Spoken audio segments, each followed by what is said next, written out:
Good morning and welcome to St John's Everyday. Today's reading once again comes from Philippians 2 verses 12 and 13, which we had yesterday, but we're taking only a few verses this week, so we're repeating a couple of times to see what different people have to say.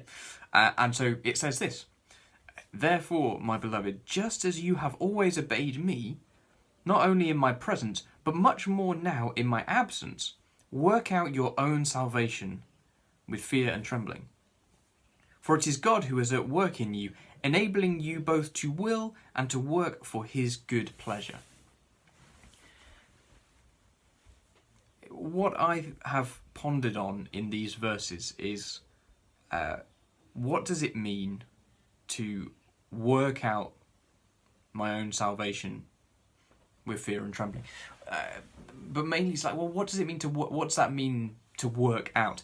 And the more I think about this and read about it, I've learned that what it means is that it's like you start a job and then you've got to work out your notice. You've been given the good news of the gospel. You've been given your initial salvation.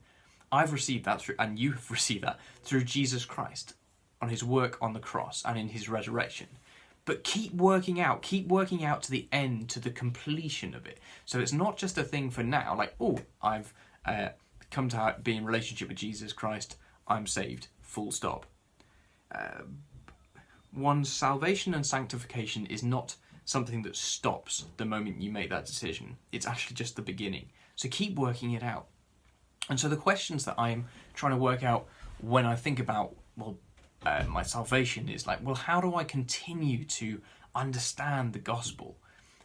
So the questions that I have for myself are, okay, so what is Jesus talking about when we read his words?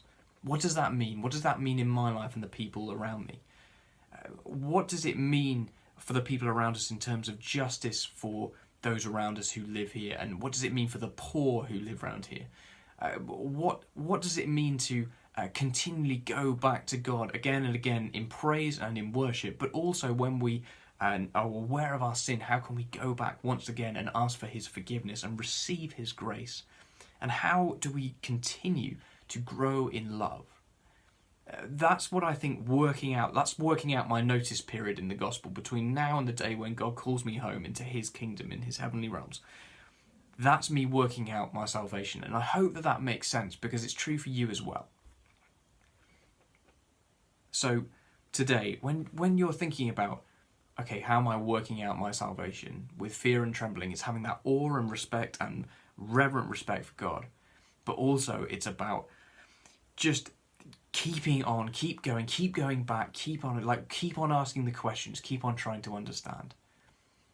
And so today, I hope you find a moment to pause and reflect on what it means for you to live the fullness of the gospel and the good news this day. Amen.